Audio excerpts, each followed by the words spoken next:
Blair of the Mounties.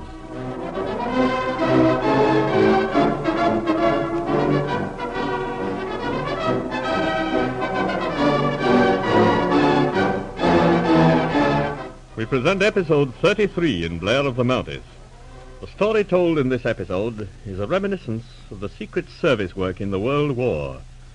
The name of Mata Hari, the Red Dancer, had become notorious in history. Her exploits as a secret agent of Germany have been exaggerated out of all semblance to the truth. And while in the story now to be presented, some of the names have been altered, and the story itself reconstructed for dramatic effect, it portrays a strain of human feeling in this famous spy, which, though little known, is authentic. Our opening scene is in the Savoy Hotel, London, where we find Inspector Blair talking to Bruce Harding, crack American reporter on the London Evening Star.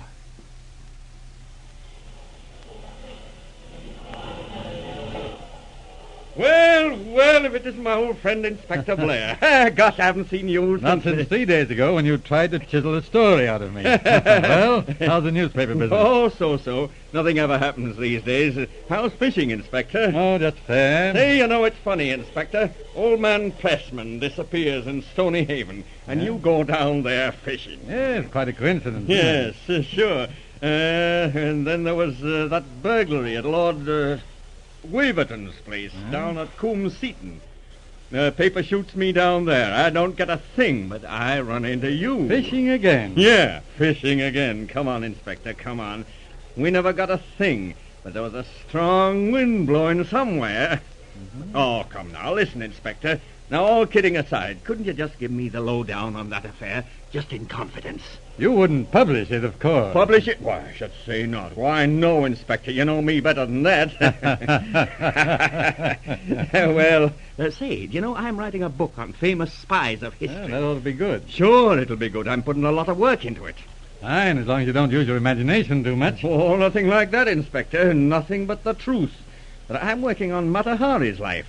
Say, there's a woman for you, the hardest of them all. I wouldn't say that, Harding. Why, what do you know about her, Inspector? I saw her once when she was brought in to Scotland Yard for questioning. I was on intelligence work at the time. You were? Say, now, there's something. I never got the inside of that story. Personally, I think it was one of the most dramatic things in her career. It was Scotland Yard authorities that turned her back, wasn't it? At that time she tried to get to Holland. Yes, they turned her back. Ever since 1914, she'd been trying to get to Holland. Yes, I know. She had a daughter in Holland, she told Scotland Yard. That's why she was going back there. Just to see her daughter. You wouldn't expect him to swallow that one, would you? No, I wouldn't expect them to believe it. That's the trouble. They were too smart to believe the truth when they heard it. Eh? Even you don't always recognize truth, Harding. Huh? Well, you try me once. But say, Inspector, how about that story? All right. Mata Hari was on a Dutch ship bound from Lisbon to Rotterdam via Southampton. The French Second Bureau signaled the news to London and asked the British authorities to pick her up and return her to France. Why to France? Well, all her activities had been against France.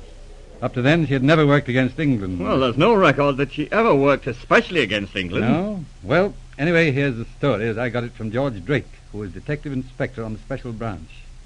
Just picture the scene as it opened in the office of Sir Basil Thompson at New Scotland Yard. 3 o'clock in the afternoon.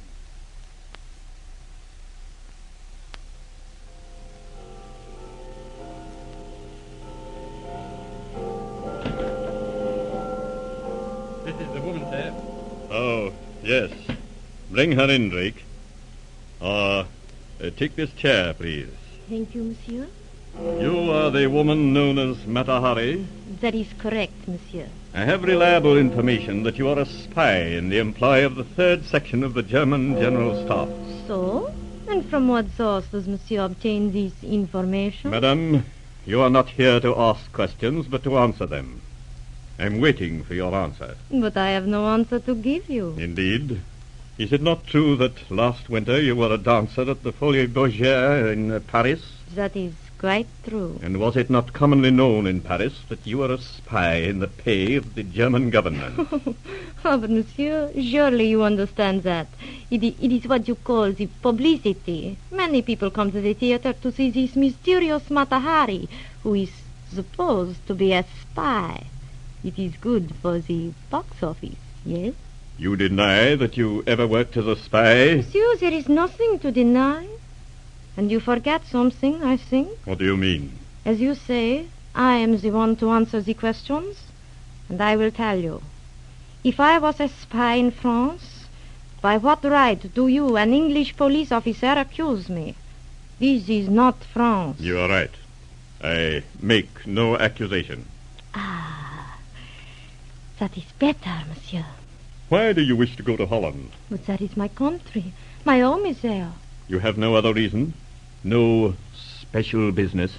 It is to see my daughter who is there. Or more likely to carry information to German agents? Oh, no, monsieur. It is the truth. For 3 years I have not seen my little one. 4 times now I have tried to leave France for Holland. 3 times they stopped me, and now I am so near. You will not stop me, surely, monsieur. I'm sorry, Matahari, but I have instructions to return you to Paris for examination. To Paris? For me, that means death. And yet, if I cannot go to Holland, then let my child come to see me here in London, just for 1 moment. Then I will go. Oh, monsieur, just for 1 little moment. Surely there is no harm in that. No, I'm sorry. It can't be done. I've got to send you back. Drake. Yes, sir. Turn this lady over to the matron, then come back. 1 moment, please. Monsieur Commissionaire, you will not do what I ask? I have already told you that is impossible. Then I tell you that it will be very bad for your country if you do this thing. What do you mean? That is all I have to say. All right, Drake. Yes, sir. Wait a moment.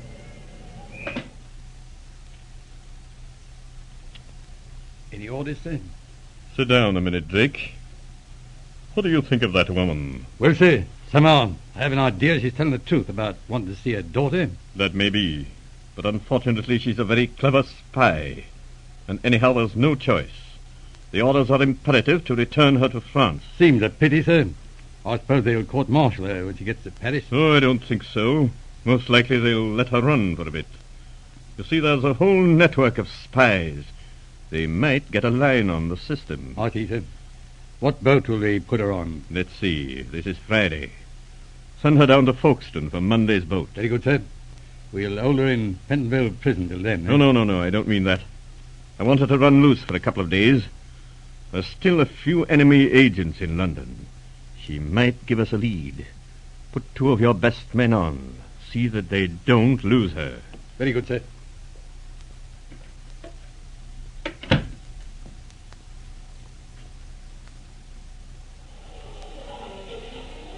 Madame, would like a table? Oui, if you please. Is France still here? Yes, madame. I would like him to wait on me. Certainly, madame. Madame will be seated. Thank you. You will attend to the lady? Oui, monsieur. Hello, France. Enchanté, madame. You will take something? Just some biscuits and a half bottle of Paul Roger. Not too cold. Certainly, madame. At once. 1 moment. France. Yes, You know me, France? of course. Be careful. There are 2 policemen. Don't look. They are by the door. Keep smiling, France, and set the table. Yes. Already I have seen them. Good.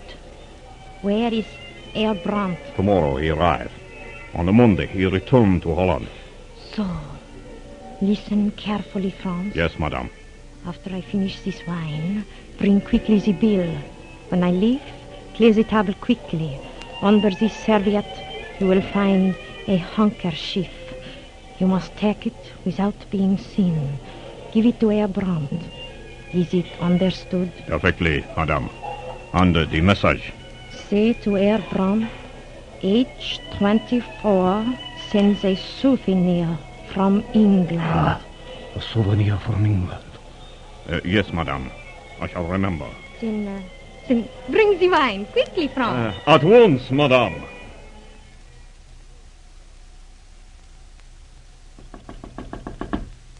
Come in.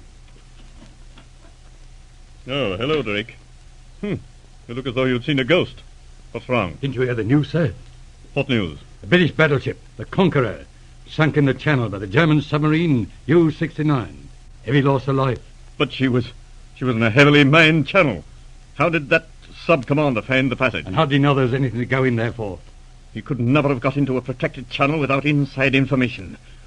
Now I wonder. That woman, Matahari. Do you think she fooled us after all? That's impossible, sir. We never lost touch with her. Even the chambermaid at the hotel was one of our people. There was only that time in the restaurant when she spoke to the waiter. Barnes and Spellman watched her. They swear she couldn't have passed anything. Of course it might not have been Matahari. But I have an idea it was. She's a marvelous worker. If so, it's the first time she ever worked against us. Maybe it was... That was what she meant when she gave us that warning. Perhaps. Well, it's all in the game.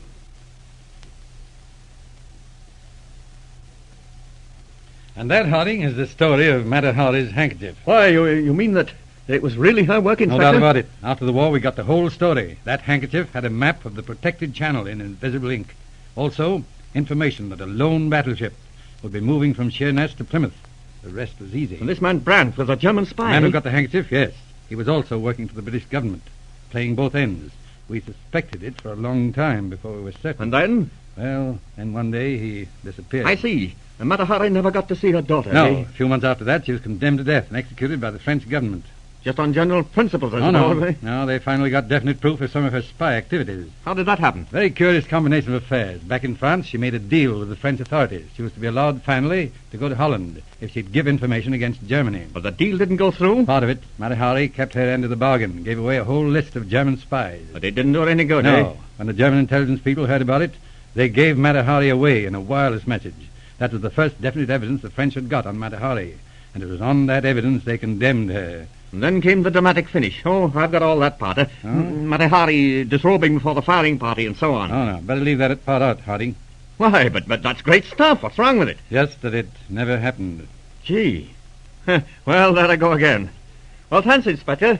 And next time you go fishing, you might give me a break. Maybe. You have heard episode 33 in Blair of the Mounties. Our next story in this series is entitled The Ibex Mystery.